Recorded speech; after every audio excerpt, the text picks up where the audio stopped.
Oh, hey everybody, this is Norman. And Debbie. And this is week 3, and things are starting to get a little crazy here at the Capitol. We've seen action on the governor's women's sports bill, the Partners in Education tax credit donation increases.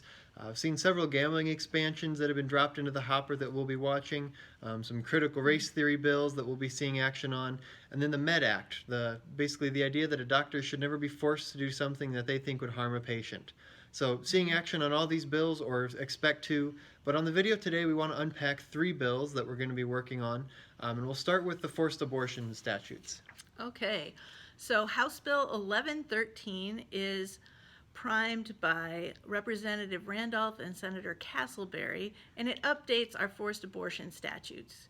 3 years ago, Representative John Hanson brought a bill that made it a Class B felony to coerce a woman into having an abortion through threats of homicide, murder, manslaughter, aggravated assault, or kidnapping.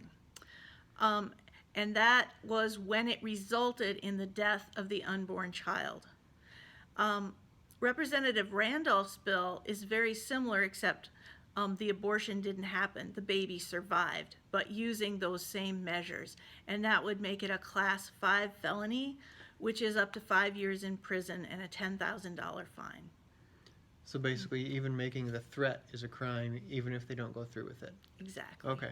Yeah. So the next one we want to move to is the idea of commercial surrogacy. So we saw a bill submitted this week by Senator Greenfield. So what this bill does is it adds a third path to parenthood here in law. So right now in South Dakota, there's 2 recognized pathways to parenthood by the state.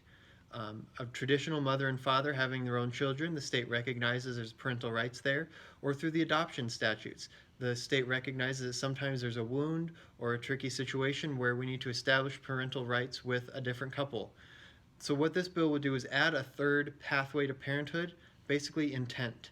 And as even explained by the bill, whoever intends to raise the child and signs their name on the contract is who ends up with having parental rights. And we have a lot of concerns with this bill. What surrogacy does is it splits the concept of mother into 3 different people. You have the genetic mother, the birth mother, and the social mother. And we get into this in detail in some of our other videos, but basically what you need to know is that surrogacy always separates a child from one of those 3 mothers, and sometimes says you don't need any of those 3. So surrogacy is not in a child's best interest, and it's really an industry focused on the contracts and the process rather than being focused on the child. So we have a lot of concerns with that bill, and we'll be looking to address those concerns as we move forward. And the next bill we're going to cover is the Student Privacy Act. It's House Bill 1005, and it's brought by Representative Fred Deutsch. And we've seen bills like this before. This is to make sure that boys use the boys' bathroom, locker room, and overnight accommodations, and girls are protected in their own bathroom, locker room, and overnight accommodations. That bill will be heard on Monday in House State Affairs. So this is one it would really be wonderful if you could contact your representatives on. Yeah. Did I say enough about that? Yeah, we're good. Just go to the legislative radar. You can see we've got our email engine up there to contact your representatives and senators. So we want to close out with just a few reminders. First is the Right to Life Hour of Reflection. It'll be here at the Capitol over the weekend. So you can go to the Right to Life Facebook or website to get more information about the Hour of Reflection. They've got the Walk for Life here around Pier, and then the Hour of Reflection in the Capitol that afternoon. And then February 3rd is the FHA Action Capitol Summit, our day at the Capitol.